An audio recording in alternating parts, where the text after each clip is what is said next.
Welcome to Snetterton for the second round of the Lotus on Track Elise Trophy. Now this time round, a lot of the Class B cars have upgraded to Class C, the faster class. There's 38 entries, which is a full grid, so let's take a look at some of those cars. And those Class C cars are the quicker ones. They are more modified, there's more freedom on the engines, and no doubt that is where you're going to find the overall race winner coming from. The entry full of Exiges, Elises, and also one or two Vauxhall VX 220s thrown in for good measure. And bearing in mind this is only the second round of this series, it's already providing enviable grid sizes. The cars making their way to the grid then for the first of two races here at Snetterton. Chris Randall and Simon Scuffham line up at the front of the grid. Andrew Walsh, Steve Williams behind, then Nick Kay and Brands Hatch handicap race winner Christian Watkins. Missing from the grid though, having qualified 7th, is David Harvey. He's not going to be there. Further back, former Brit Sports racer Doug Setters lines up 14th. He's going to be one to watch. So also just ahead of him, Chris Pearson, who's proved to be quick. The series founder, Paul Golding, starts 22nd on the grid. There's going to be loads of action and loads of overtaking in this. Tom Chataway, for example, 29th on the grid with his Vauxhall. And Sarah Crowder it is who will complete the grid behind Russell Treasure. Now he's going to be one to watch. Problems in qualifying with his Class C Exige, and he undoubtedly is going to be one to watch. So to the grid they come, on board with Mark Gooday, one of the drivers sitting out in the fresh air, ready for the start of the race to get underway. It's going to be 16 laps this race. The drivers now look towards the lighting gantry at the front of the grid. Chris Randall's blue car, Simon Scuffham's yellow one alongside. Exige versus Elise as away they go. Good start made by Andrew Walsh as well for the second row of the grid. Another one, the first ever race for these cars at Brands Hatch, and the Dayglow orange car of Russell Treasure already carving its way through the field. There he goes.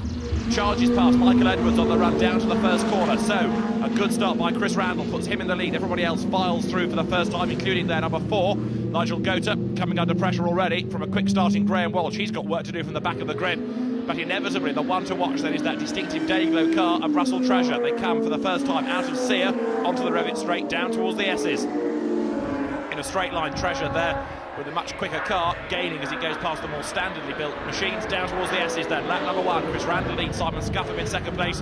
Russell Treasure from the back of the grid, almost buried Treasure, carving his way through the field now, and a big spin for David Skeggs. Off in avoidance goes Chris Pearson, and that dust cloud is going to help nobody. This is Mark Gooday's limited view. Finds a way around the outside of Skeggs' spun car, gets past Chris Pearson as well. Diving then down towards the end of lap 1, number 40 going well, Nick Kay. It's a great mix of experienced and total newcomers in terms of the driving ability in this series. It really does equate to some great racing, some still learning about it, others have been racing for quite a few years now, and as they come up to complete lap number 1, it's Chris Randall, former GT and Group C racer, in the lead. Very wide there goes one on the grass. Mark Gooday understeers his way through the complex at Russell for the first time. 95 Gavin Kirby goes ahead, and Mark Gooday in danger of losing another place then, powering up over the line. That one completed. Chris Randall getting away then now. That Group C experience has come in the family's fleet of nice historic Group C cars rather than Imperial. He's got Simon Scuffham behind him, and they're diving up on the inside, number 6 Andrew Walsh. He goes ahead of Nick Kay, and also charging through on the inside there Steve Williams, doing lots of overtaking now up from mid-grid. Accelerating down towards the first corner at Richards was Michael Edwards there. Meantime, the leaders are already on the Revit straight. Andrew Walsh going through now. He's got himself up into 3rd place. Steve Williams is 4th, and that gap's set to come down possibly, although look there, the yellow car of Williams has got Nick Kay, the former Road Saloon champion, right up behind him. Behind the pair of them is the gunmetal grey car of Malcolm Sanders. Out then of the S's they go. That was the car, Malcolm Sanders, you're looking at, that caught fire, remember, at Brands Hatch. Russell Treasure, meantime, there in the Dayglow car, down towards the series of corners at the S's, then up towards the bomb hole. And corner by corner, the order shuffling. 33 started this race. It's a massive grid in current club racing terms, and it's a real credit to Paul Golding and the rest of the drivers involved that such a healthy turnout for just the second meeting in this series' short life. And Malcolm Sanders' race is short as well. It's got a problem, that car. Malcolm Sanders limping down through corner. In fact, he's pulled off in the background as Andrew Kell pounces there and charges past Nick Kay. Has Kay got a problem, maybe? The next pair going through, Russell Treasure there, just ahead of John Ford with his Vauxhall, and behind the pair of them now, number 81, Neil McKean's Lotus. At the moment, the Vauxhall's having the upper hand over Neil McKean's Lotus, but meantime, the race leader, Chris Randall, looks like he's home and dry. Now look there, 77 just squeezing his way up alongside David Skeggs. Those were the two that spun at the S's earlier on, and both now charging back up the order. They've left themselves with a lot of work to do, as in the meantime, down towards the S's comes Simon Scuffham. He goes wide, he was second, he's about to drop down behind there. The much quicker car of Andrew Walsh that goes through and instantly pulls away. Andrew Kell going a little bit deep into Sear, nipping up the inside of him there. Number 3, that's Christian Watkins, the man that won the handicap race at Brands Hatch. The handicap race here still to come, but then powering past to get in a straight line is Andrew Kell. Down the Revit straight, he retakes the place. Christian Watkins has a look on the inside. It's not going to work for him though. He's got to tuck back in behind as they go left and then right through the S's. Andrew Kell now back onto the power, trying to fend off the efforts of Watkins behind him. Other great battles still rage on. Nigel Gota turning his way through Riches. I'm just wondering whether, given his pace, Chris Randall's going to start lapping people before much longer. He possibly will do. Great cloud of smoke there, and that, I fear, is Graham Walsh clambering out of a very smoky car. Graham Walsh out of the race. He's okay, but he can see his pride and joy there getting very hot and bothered. So Graham Walsh, I'm afraid, retires on a big slide there. Who's that getting all crossed up and bouncing over the grass?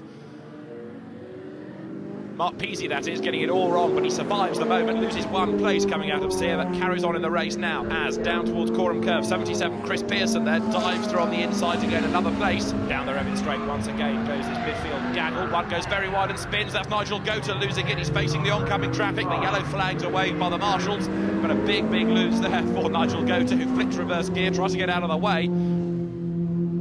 For the final time, though, Simon Scuffham turns his way through Riches in and amongst the traffic now, but Simon Scuffham's set, I think, for a secure second place in all of this. He's 11 seconds back from Chris Randall. He's well clear of Steve Williams, number 18, who goes through Riches now, but Chris Randall, the leader, number 88 there in the blue car, is already 2/3 of the way around the lap. He comes out of the S's, working his way through the traffic, putting a lap on Matthew Bartle's Elise S1 there.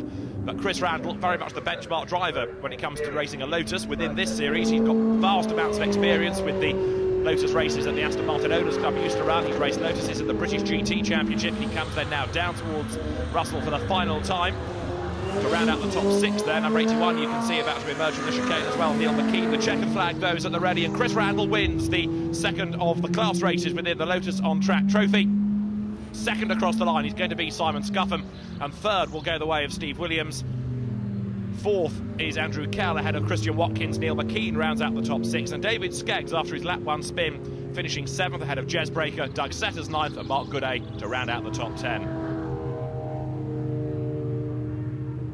The classes, Class A won by Gavin Kirby. Steve Williams, after a good drive, takes Class B, and the overall winner takes Class C. I was following Mark Peasy, and I could smell a lot of fumes and petrol, so I thought, is it me or is it him? So I kept going, and 2 or 3 corners later, massive plumes of smoke out the back, so I pulled off and hit the extinguisher, and the marshals helped me out. It was really good, I really enjoyed it, and just pity that it just died on me, so we're trying to sort that out for the next race now. Do you know what happened? Not yet, no.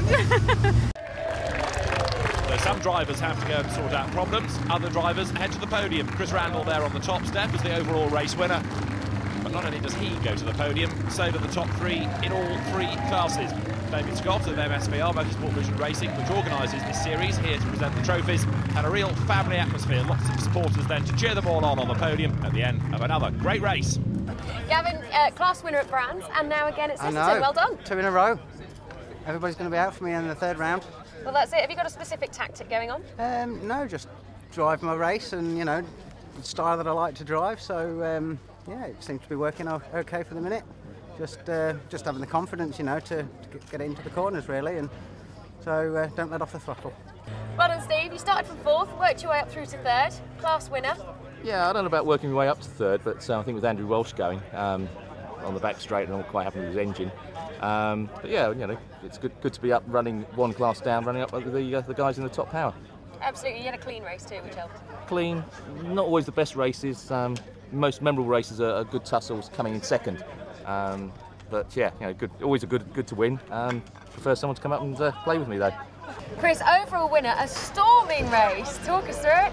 Well, yeah, it went pretty much to plan really. Got quite a reasonable start, and first lap was storming. I really enjoyed first laps. Cold tyres is my favourite bit. So I got a good lead at the start. And then a few laps in, I saw Walshy disappear in a cloud of smoke, and that was it really. It gave me a free rein on things. So then it just, you know, kept everything in a straight line, kept on the black stuff, and yeah, away. It was great. Well done. Thank you. Thank you. So we've seen Chris Randall dominate an incident-packed first race. Join us after the break for the handicap race.